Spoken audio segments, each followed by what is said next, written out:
dalam nama Bapa dan Putra dan Roh Kudus. Amin. Allah Bapa yang Maha Kasih, kami bersyukur kehadapan-Mu atas rahmat-Mu yang Kau limpahkan kepada kami. Engkau telah menciptakan kami sebagai laki-laki atau perempuan. Dampingilah kami agar kami dapat mengembangkan bakat kami. Anugerah-Mu sebagai laki-laki dan sebagai perempuan. Jadikanlah kami alat di tangan-Mu untuk dapat mewartakan kabar gembira melalui bakat kami masing-masing.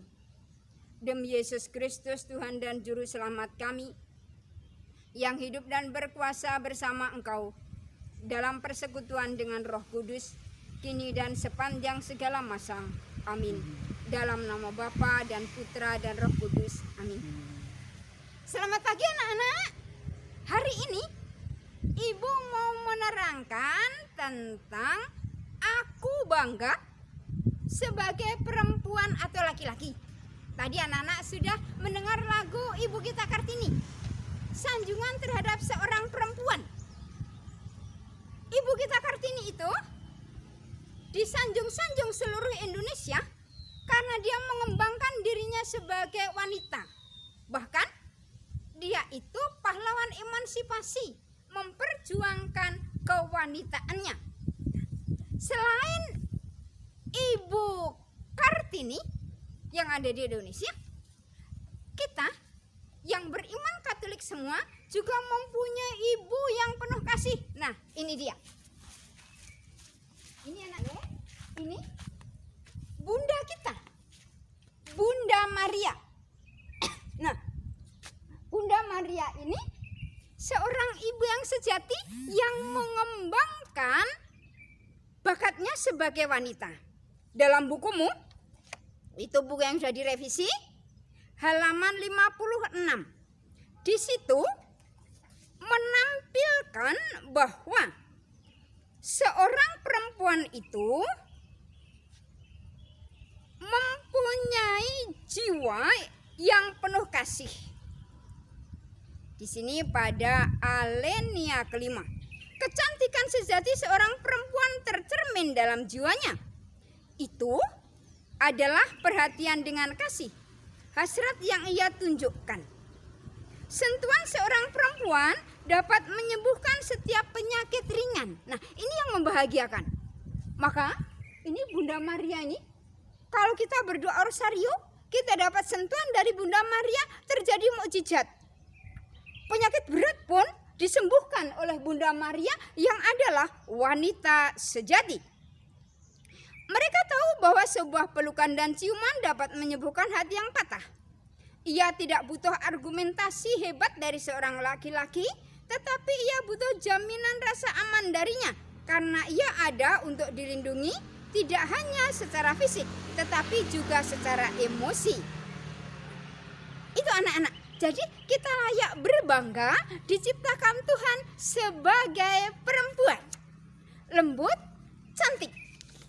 Nah, ini contoh yang jelas Bunda Maria yang sudah menolong dari banyak orang.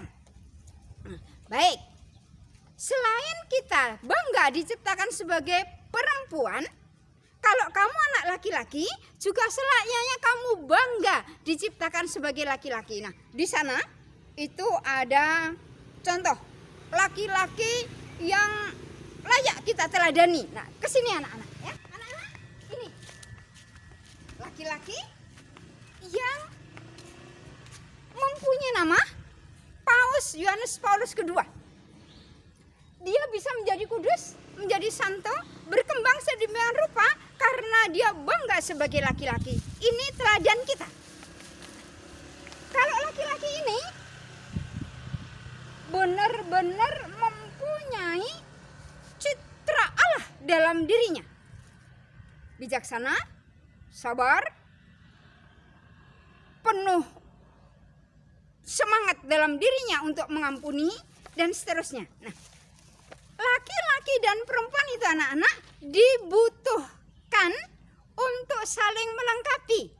Itu namanya komplementer. Nah, baik. Dalam kitab Kejadian ini anak-anak, ini dituliskan begini. Lalu Tuhan Allah membuat manusia itu tidur nyenyak.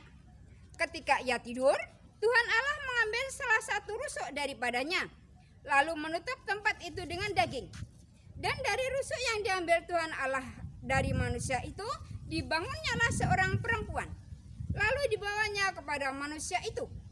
Lalu berkatalah manusia itu, inilah dia tulang dari tulangku dan daging dari dagingku. Ia akan dinamai perempuan sebab ia diambil dari laki-laki. Nah, ini anak-anak. Jadi, baik kamu diciptakan sebagai perempuan. Tadi Bunda Maria atau Ibu Kartini. Ataupun sebagai laki-laki. Ini Paus Yohanes Paulus kedua. Kita layak berbangga, berterima kasih dengan itu. Berikut ayat yang ke-24. Sebab itu seorang laki-laki akan meninggalkan ayahnya dan ibunya dan bersatu dengan istrinya sehingga keduanya menjadi satu daging. Nah, ini menunjukkan bahwa laki-laki dan perempuan itu saling membutuhkan, saling menguatkan, saling memperhatikan, saling melengkapi. Nah, saling melengkapinya itu disebutnya dengan hubungan komplementer. Baik, nah, yang dapat kita banggakan lagi selain sebagai dua contoh ini tadi, sebagai ibu, sebagai pemimpin dunia, contoh yang lain lagi ini ada anak-anak. Ini namanya Santo Aloysius Gonzaga. Berbicara dengan malaikatnya. Dia mengembangkan bakatnya sebagai laki-laki. Ini Putri Keraton Yogyakarta, GKR Mangkubumi, mengembangkan bakatnya sebagai perempuan, cantik molek. Bangga sebagai perempuan, bangga sebagai laki-laki. Nah, ini lagi ini. Mestinya Ratu Kerajaan Inggris, Lady Diana Spencer, tapi sudah meninggal. Iya. Berikutnya lagi, ini masih ada anak-anak. Nah, ini laki-laki nih. Siapa tahu anak-anak ini siapa yuk? Gatot Kaca, terbang. Banggakan jadi laki-laki. Otot kawat balong besi. Perempuan lembut, bangga dengan kelembutannya itu. Tapi kalau laki-laki bangga dengan kelelakiannya itu. Lagi ini. Siapa ini? Ibu Teresa dari Kalkuta. Wanita sejati, sang penolong, sentuhannya menyembuhkan. Gitu anak-anak. Nah, yang terakhir ini. Laki-laki hebat. Kemegahan Raja Salomo. Raja Salomo laki-laki. Jadi, bagaimanapun Tuhan menciptakan kamu, mau laki-laki mau perempuan, berbanggalah. Gitu. Terima kasih Tuhan, Engkau menciptakan aku sebagai perempuan. Terima kasih Tuhan, Engkau menciptakan aku sebagai laki-laki. Aku akan mengembangkan tugas itu. Berikut ajaran gereja. Katekismus Gereja Katolik artikel 2333. Tiap manusia, apakah ia pria atau wanita, harus mengakui dan menerima seksualitasnya, harus mengakui keberadaannya sebagai perempuan atau sebagai laki-laki. Nah, baik itu anak-anak yang perlu kamu kerjakan.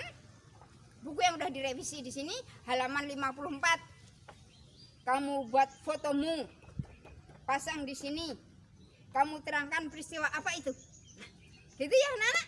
Baik, pembelajaran hari ini sampai di sini. Bisa ketemu lagi lain waktu nanti. Sekarang kita akan tutup dengan doa singkat. Dalam nama Bapa dan Putra dan Roh Kudus. Amin. Kemuliaan kepada Bapa dan Putra dan Roh Kudus, seperti pada permulaan, sekarang, selalu, dan sepanjang segala abad. Amin. Dalam nama Bapa dan Putra dan Roh Kudus. Amin.